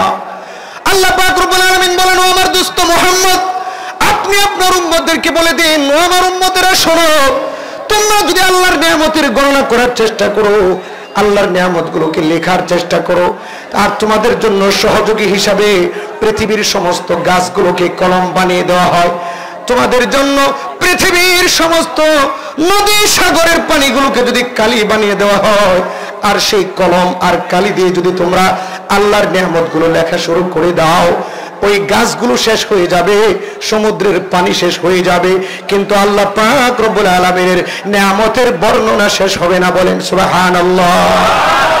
এজন্য কবি ডাক দিয়ে বলেন, খেতিয়া সরসবুজ হ্যায় তেরে গজা কি ওয়াস্তে, খেতিয়া সরসবুজ হ্যায় তেরে গজা কি ওয়াস্তে, चांद सूरज है तुम्हारे है जिया की वास्ते। সবুজ সবুজ ক্ষেতগুলো দেখতেছো, সবগুলো হলো বান্দা তোমার জন্য। আসমানের মধ্যে নক্ষত্র আছে, চন্দ্র সূর্য আছে, এই সবগুলো হলো তোমাকে আলো দেওয়ার জন্য। বাররু বাহরু শামসু কমর মাউশুমা কি ওয়াস্তে, সাগর নদী সবগুলো হলো তোমার ফায়দার জন্য, তোমার উপকারের জন্য। ও বান্দা, যা তুমি দেখতেছো সব হলো তোমার জন্য নিয়ামত, আর তোমাকে আল্লাহ বানিয়েছেন আল্লাহর গোলাম হিসাবে। আমাদের জন্য সব আল্লাহ নিয়ামত বানিয়েছেন। চতুর্দিকে যা দেখছি সব আল্লাহ আমাদের গোলাম বানিয়ে দিয়েছেন, আমাদের জন্য নিয়ামত স্বরূপ বানিয়ে দিয়েছেন। আর আমাদের জন্য বানিয়েছেন, আমাদেরকে বানিয়েছেন আল্লাহর শুকরিয়া আদায় করার জন্য, আল্লাহর ইবাদত করার জন্য, আল্লাহর দাসত্ব করার জন্য। কথা বলেন ঠিক কিনা?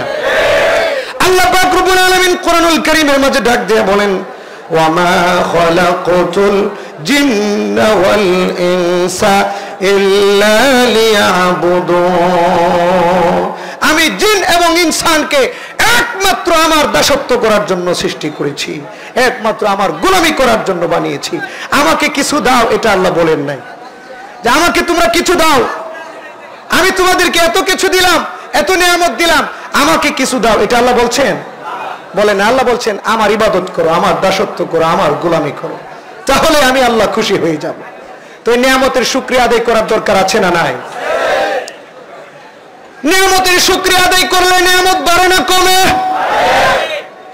আজকে আমাদের ঈমান মজবুত করার সময় এসে গেছে, জিহাদ করার সময় এসে গেছে, রক্ত দেওয়ার সময় এসে গেছে। ইসলামের জন্য জিহাদ করতে হবে, ইসলামের জন্য রক্ত দিতে হবে। সবাই তো রাজি আছি, কথা বলেন ঠিক কিনা? কিন্তু জিহাদ তখন করব যখন আমাদেরকে জিহাদের ডাক দেওয়া হয়। কথা বলেন ঠিক কিনা? আল্লাহ পাক রব্বুল আলামিন ডাক দিয়ে বলেন, ইয়া আইয়ুহাল্লাযীনা আমানু হাল আদুল্লুকুম আলা তিজারাতিন তুনজিকুম মিন আযাবিন আলীম তুমিনুনা বিল্লাহি ওয়া রাসূলিহি ওয়া তুজাহিদুনা ফি সাবিলিল্লাহি বিআমওয়ালিকুম ওয়া আনফুসিকুম যালিকুম খায়রুল লাকুম ইন কুনতুম তা'লামুন। আল্লাহ পাক রব্বুল আলামিন ডাক দিয়ে বলেন, ও দুনিয়ার মানুষ, ও মুসলমানরা শুনে রাখো, আমি আল্লাহ তোমাদেরকে একটা উত্তম ব্যবসার কথা বলে দেই, একটা লাভজনক ব্যবসার কথা বলে দেই, যে লাভজনক ব্যবসাটা করলে তোমরা জাহান্নামের আগুন থেকে, যন্ত্রণাদায়ক শাস্তি থেকে বাঁচতে পারবে। বলেন সুবহানাল্লাহ। আল্লাহ ডাক দিয়ে বলেন, সেই লাভজনক ব্যবসা হলো তুমিনুনা বিল্লাহ, তোমরা আল্লাহর উপরে ঈমান আনবে, ওয়া রাসূলিহি এবং রাসূলের প্রতি ঈমান আনবে, ওয়া তুজাহিদুনা ফি সাবিলিল্লাহি বিআমওয়ালিকুম ওয়া আনফুসিকুম, এবং তোমরা আল্লাহর রাস্তায় জানমাল খরচ করে জিহাদ করবে, আর এইটাই তোমাদের জন্য কল্যাণ বয়ে আনবে। বলেন সুবহানাল্লাহ। জানমাল খরচ করতে হবে আল্লাহর জন্য। কথা বলেন ঠিক কিনা? যদি বলা হয় আল্লাহর রাস্তায় শহীদ হয়ে রক্ত দিয়ে জান দিতে হবে, কারা কারা রাজি আছে? দু হাত তুলে আল্লাহকে দেখা। যদি বলা হয় হাত নামাই, হাত নামাই, জি হাত নামাই, স্লোগান দেওয়ার জন্য পরবর্তীতে একটু গলা বাঁচায় রাখতে হবে। কথা বলেন ঠিক কিনা? আমাদের সকলের মাথার মুকুট, নয়নের মণি, তিনি আসতেছেন, তার জন্য তো কিছু বাঁচায় রাখতে হবে। কথা বলেন ঠিক কিনা? সামনে রাজপথে ইহুদি খ্রিস্টানদের বিরুদ্ধে তাকবীরের ধ্বনি দিয়ে আকাশ বাতাস প্রকম্পিত করতে হবে, কথা বলেন ঠিক কিনা? নাস্তিক মুরতাদদের অন্তরে ভয় ঢুকাইতে হবে, কথা বলেন ঠিক কিনা? তাকবীরই আমাদের অস্ত্র, কথা বলেন ঠিক কিনা? একটা ছোট্ট ঘটনা বলি। বাঘের অস্ত্র হলো হুঙ্কারের মধ্যে, কথা বলেন ঠিক কিনা? বাঘের অস্ত্র হলো পাঞ্জার মধ্যে, কথা বলেন ঠিক কিনা? তো একটা বাঘ সে বকরির সাথে গুতাগুতি করে, বাঘের বাচ্চা বড় বাঘে দেখছে, বড় বাঘে দেখা কয় বাঘের বাচ্চা তুই বকরির সাথে গুতাগুতি করস, আর তুই বকরির সাথে গুতাগুতি করে পারস না, তুই মনে করস তোর শিং গজাইব, তারপরে তুই বকরির সাথে গুতাগুতি করবি না? তো বড় বাঘে ছোট বাঘকে শিক্ষা দেওয়ার জন্য নিয়ে গেছে পুকুর ঘাটে, যা বলে ওখান থেকে পানি খা। ছোট বাঘে গেছে পানি খাইতে, পানি যখন খাইতে গেছে তাকায় দেখে বসের চেহারা আর আমার চেহারা মিল আছে, বড় বাঘের চেহারার সাথে আমার চেহারার মিল আছে। আমি যে বকরির বাচ্চার সাথে থাইকে বড় হয়েছি, ওদের সাথে তো আমার চেহারার মিল নাই। এখন পানি খাইতে গেছিল আস্তে আস্তে, এখন যখন দেখছে চেহারা, এখন বাঘের মতো হাইটে হাইটে যাইতেছে। বড় বাঘে জিগা কিরে এখন এমনি এমনি হাঁটসকে বুক ফুলায়া। বাঘের বাচ্চা বলে আরে বস তোমার চেহারা আমার চেহারা মিল আছে, এখন তুমি যেমনি হাঁটো আমি সামনে হাঁটতেছি। বড় বাঘে বলে আমি এই জন্যই তো তোরে পানিতে পাঠাইছি, তুই যখন বকরির বাচ্চার সাথে গুতাগুতি করছিলে আমার দেখে বড় দুঃখ লাগছিল, তুই মনে করছস তোর গুতাগুতির মধ্যেই শক্তি।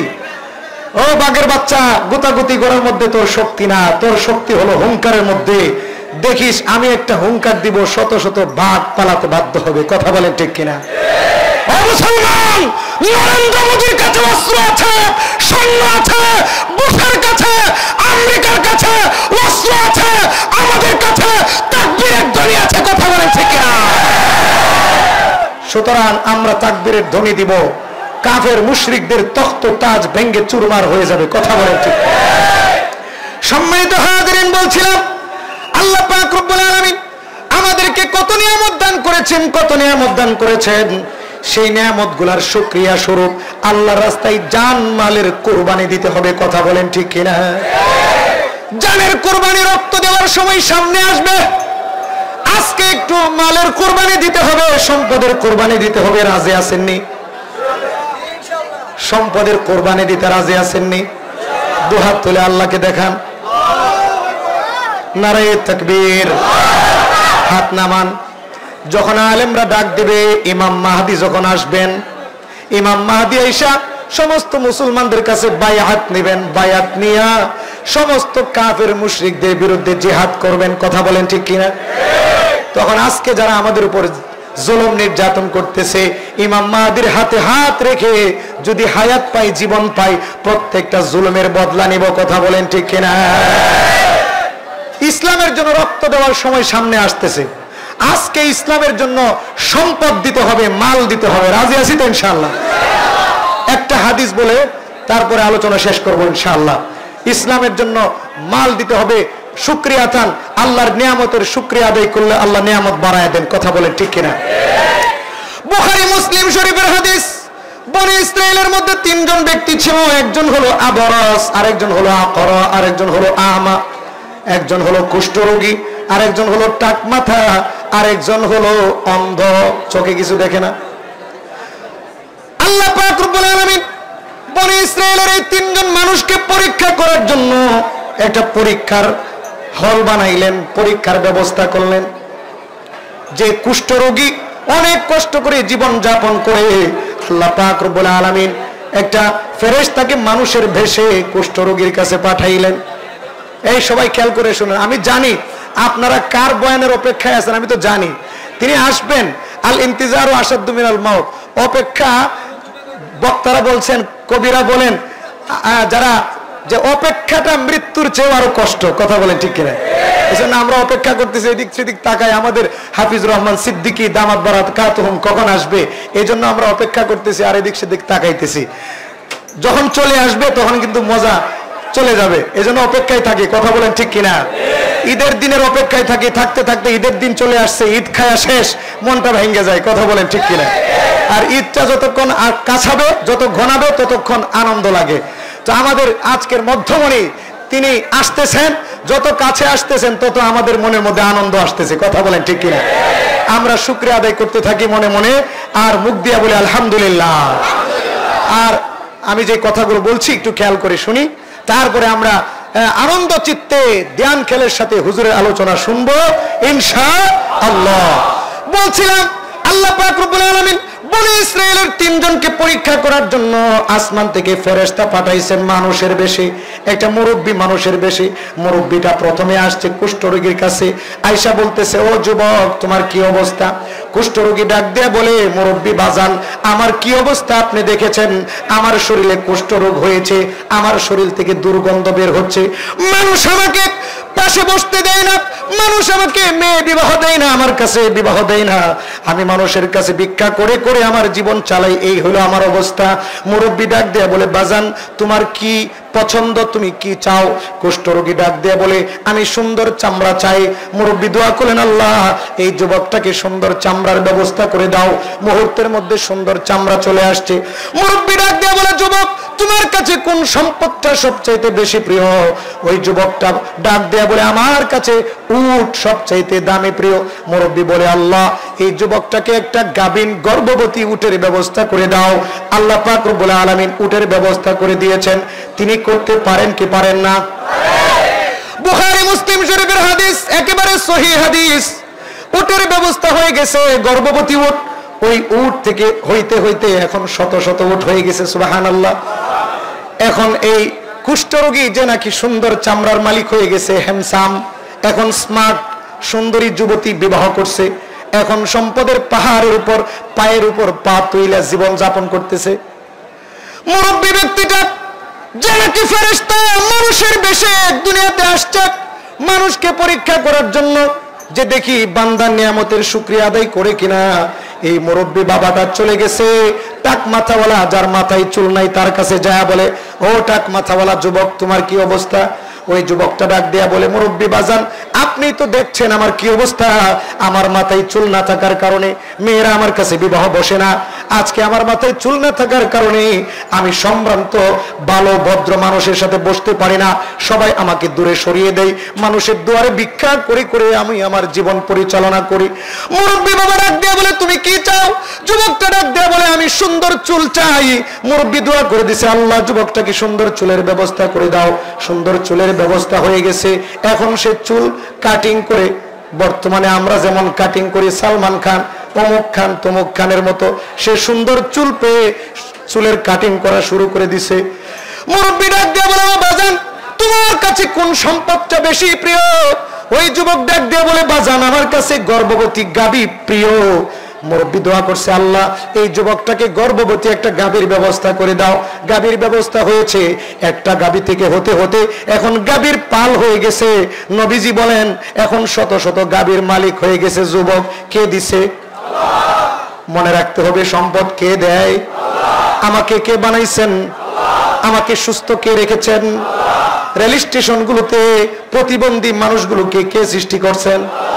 ঘর বাড়ি যাদের নাই, কোন কোন শীতের মধ্যে বিড়ালের মতো কুকুরের মতো একেবারে ঝাপটা মেরে শুয়ে থাকে, শীতের কারণে বস্ত্রহীন মানুষগুলো, ঘরহীন মানুষগুলো কত কষ্ট করে শুয়ে থাকে, ওদেরকে কে বানাইছেন? ওদের উপরে তো মুসিবত কে দিছেন? আমাকেও তো দিতে পারতেন, কথা বলেন ঠিক কিনা? কিন্তু আমি আপনাকে আল্লাহ কত সুন্দর রেখেছেন, কত সুন্দর বানিয়েছেন, সুখে রেখেছেন। ওই যুবকটা এখন গাভী পায় অনেক আনন্দ চিত্তে জীবন যাপন করছে। সুন্দরী যুবতী বিবাহ করে সম্পদের পাহাড়ে পায়ের উপর পা রেখে জীবন পরিচালনা করতেছে। মুরব্বীটা চলে গেছে 3 নাম্বার ব্যক্তি, অন্ধ ব্যক্তির কাছে, মনে আসেনি? অন্ধ ব্যক্তির কাছে যা বলে বাজান তোমার কি অবস্থা? অন্ধ ব্যক্তিরা বলে মুরব্বী আমার কি অবস্থা আপনি দেখছেন, আমি কিন্তু আপনাকে দেখি না, আমি হইলাম অন্ধ, আমি আমার জন্মদাতা মা বাবাকেও দেখি নাই, আমি লাঠি দিয়া ভোট দিয়া দিয়া মানুষের দুয়ারে ভিক্ষা করে করে আমি আমার জীবন পরিচালনা করি। ও মুরব্বী আমি এখনো পর্যন্ত বিবাহ করতে পারি নাই, মানুষ, আমি গরিব হওয়ার কারণে আমার কাছে মেয়ে বিবাহ, তোমার কাছে কি পছন্দ, তুমি কি চাও? ওই অন্ধ যুবকটা ডাক দেয়া বলে আমি আমার দৃষ্টিশক্তি চাই। মুরব্বী দোয়া করেছেন, আল্লাহ দোয়া কবুল করে যুবকটাকে দৃষ্টিশক্তি ফিরিয়ে দিয়েছেন, বলেন সুবহানাল্লাহ। মুরব্বী ডাক দেয়া বলে যুবক এবার তোমার কাছে কোন সম্পদ কোন মালটা বেশি প্রিয়? যুবকটা ডাক দিয়ে বলে আমার কাছে বকরি সবচেয়ে বেশি প্রিয়, সবচেয়ে বেশি মহব্বতের। মুরব্বি দোয়া করছেন, আল্লাহ গো এই যুবকটাকে তুমি একটা গর্ভবতী বকরির ব্যবস্থা করে দাও। আল্লাহ দোয়া কবুল করে একটা বকরির ব্যবস্থা করে দিয়েছেন। এবার এই বকরি থেকে হতে হতে শত শত হাজার হাজার বকরি হয়ে গেছে। সুবহানাল্লাহ।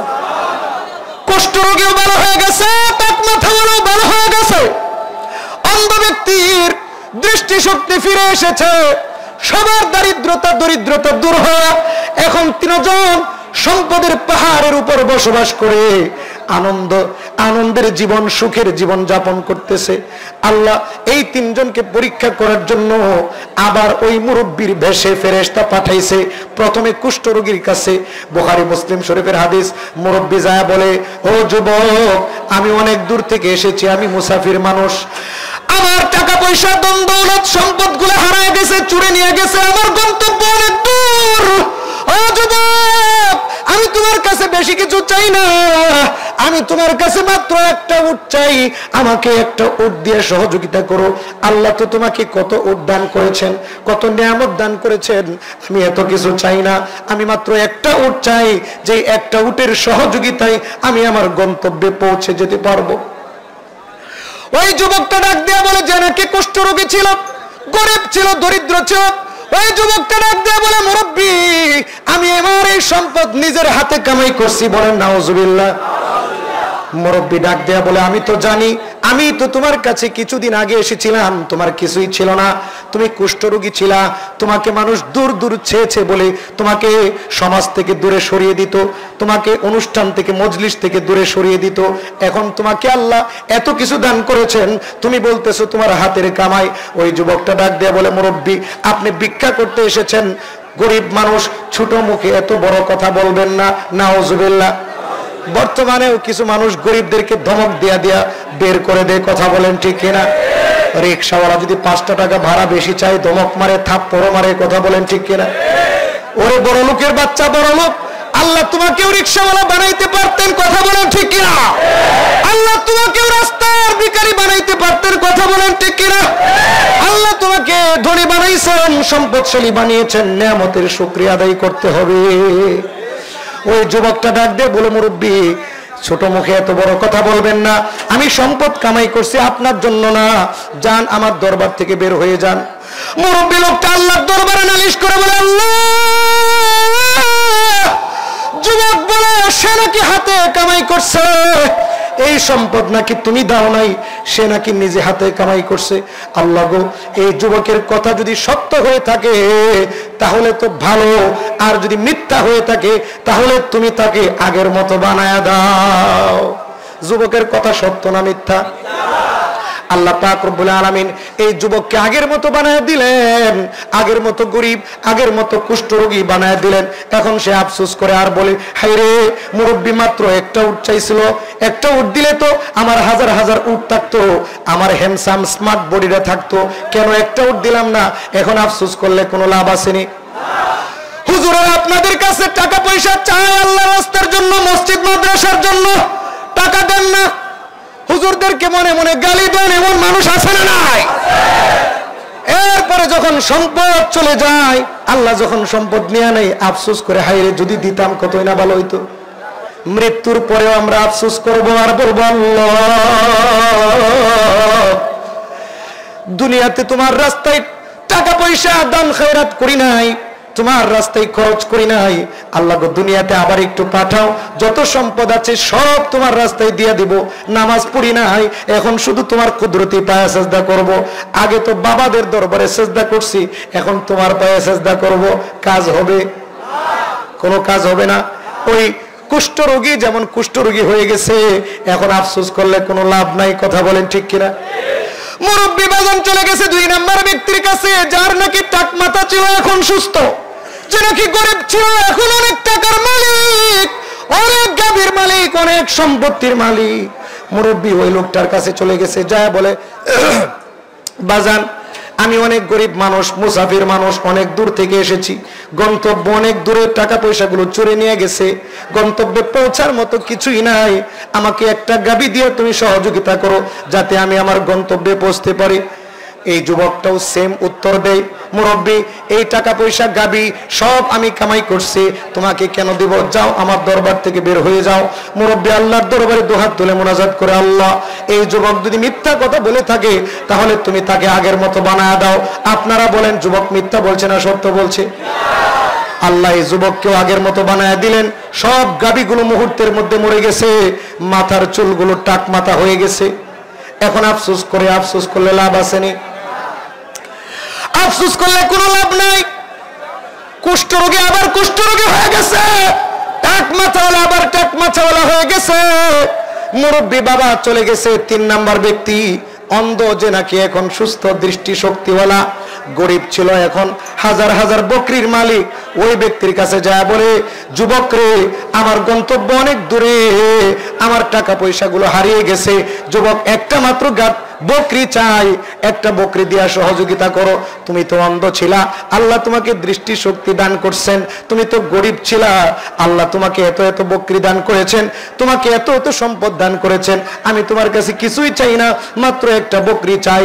ওই অন্ধ যুবকটা ডাক দিয়ে বলে, মুরব্বী বাজার, ওর চোখ দিয়ে টপ টপ টপ টপ করে পানি পড়তেছে। আল্লাহু আকবার। আর ডাক দিয়ে বলে, মুরব্বী আপনি একটা বকরি কেন চাইলেন? ও মুরব্বী, আমার এমন দিন গেছে আমার একটা বকরিও ছিল না। আমি একটা টাকার জন্য, এক বেলা ভাতের জন্য মানুষের দুয়ারে দুয়ারে লাঠি দিয়া ভোট দিয়া আমি ভিক্ষা করেছি। আমি অন্ধ ছিলাম, কত হুচটকে আমি পড়ে গেছি, কিন্তু আল্লাহ আমাকে দৃষ্টি শক্তি দান করেছেন। এই যে দেখতেছেন কত সম্পদ আল্লাহ আমাকে দান করেছেন। আপনি একটা বকরি কেন, এই যে পাহাড়ের পাশে যত বকরি আছে, আপনার যত বকরি নিতে মনে চায় আপনি তত বকরি নিয়ে চলে যান। যেইগুলো আমার জন্য রেখে যেতে মনে চাই রেখে যান। বলেন সুবহানাল্লাহ। মুরব্বী বাবা আবার ডাক দিয়ে বলে, যুবক আমি তোর বকরি নিতে আসি নাই রে যুবক, আমি হইলাম আসমানের ফেরেশতা। আল্লাহু আকবার। আল্লাহ পাক রব্বুল আলামিন তোমাদের 3 জনকে পরীক্ষা করার জন্য পাঠিয়েছেন।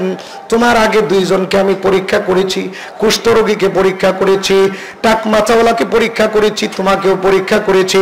ওরা 2 জন পরীক্ষায় ফেল করেছে, ওরা ওদের পিছনের জীবন ভুলে গেছে, আল্লাহর নিয়ামতের শুকরিয়া আদায় ওরা করে নাই। এজন্য আল্লাহ পাক রব্বুল আলামিন ওদেরকে আগের মতো করে দিয়েছেন, ওদের নিয়ামত ছিনিয়ে নিয়েছেন। আর তুমি তোমার পিছনের জীবন স্মরণ রেখেছো, তুমি তোমার নিয়ামতের শুকরিয়া আদায় করেছো রে যুবক।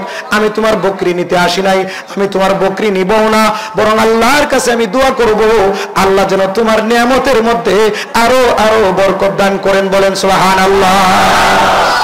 নিয়ামত আল্লাহর রাস্তায় দিলে লাভ না ক্ষতি? আল্লাহ পাক রব্বুল আলামিন ডাক দিয়ে বলে, ওয়া আতাইতুম মিন যাকাতিন তুরিদুনা ওয়াজহাল্লাহি ফাউলাইকা হুমুল মুদাইফুন। ও দুনিয়ার মানুষ, তোমরা যদি আল্লাহর রাস্তায় যাকাত সদকা করো, আল্লাহর রাস্তায় দান করো, তোমরা মনে করতেছো তোমাদের এই দানের দ্বারা তোমার পকেটের অ্যামাউন্ট কমে যাইতেছে, তোমার ব্যাংকের অ্যামাউন্ট কমে যাইতেছে। আমি আল্লাহ ওয়াদা করলাম তোমার ব্যাংক থেকে কিছু কমছে না, বরং আমি আল্লাহ তোমার এই যাকাত ফিতরের কারণে তোমার সম্পদকে আমি আরো কোটি কোটি গুণে বৃদ্ধি করে দিব। বলেন সুবহানাল্লাহ। আর তোমরা যে সুদ খাও, ঘুষ খাও, 1000 টাকার বিনিময়ে মাসে মাসে 100 টাকা নাও, আছে না নাই? 1 লক্ষ টাকা হাওলাত দিয়া মাসে মাসে 1000 টাকা সুদ নেই, আছে না নাই? ওয়ামা আতাইতুম মির রিবাল লিয়ারবু ফি আমওয়ালিন নাসি ফালা ইয়ারবু ইনদাল্লাহ। তোমরা যে সুদ খাও, ঘুষ খাও, তোমরা মনে করো বাড়তেছে বাড়তেছে। আমি আল্লাহর ওয়াদা হলো তোমাদের এই সুদের মাধ্যমে তোমাদের সম্পদ বাড়ে না, বরং আমি আল্লাহ এই সুদের কারণে তোমাদের সম্পদকে নিশ্চিহ্ন করে দেই। কথা বলেন ঠিক কিনা? এজন্য সম্মানিত হাজিরিন, মাদ্রাসার ভিতরে অনেক জায়গা নাকি খালি আছে, আমরা অনেকে কষ্ট করে দাঁড়িয়ে আছি। আপনাদের কষ্ট মাহফিল কর্তৃপক্ষ দেখতে পাচ্ছেন না, সহ্য করতে পারছেন না। এজন্য বারবার আপনাদেরকে বলা হচ্ছে যে আমরা কষ্ট করে এখানে দাঁড়িয়ে না থেকে আমরা একটু ভিতরে চলে যাই, মাদ্রাসায় চলে যাই। আচ্ছা, যাই হোক, বলছিলাম রক্ত দেওয়ার সময় সামনে আসবে। কথা বলেন ঠিক কিনা? জীবন দিয়ে জিহাদ করার সামনে সময় আসবে, যখন আহ্বান আসবে তখন রক্ত দিয়ে জিহাদ করব। কথা বলেন ঠিক কিনা? এখন সম্পদ দিয়ে আল্লাহর রাস্তায় জিহাদ করতে হবে।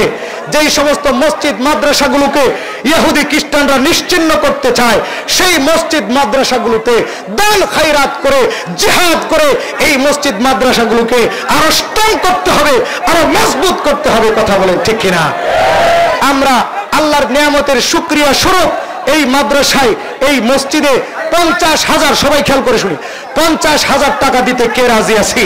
50,000 দুইজন মানুষ চায়। এই ঢাকা, এই ভাসান টেকের হাজার হাজার মানুষ যারা আল্লামা খতিবুল উম্মাহ হাফিজুর রহমান সিদ্দিকী দামাত বারাকাতুহুমের ওয়াজ শোনার জন্য এসেছেন। আমরা মেহরবানি করে এখানে কেউ আওয়াজ করব না। কি হচ্ছে?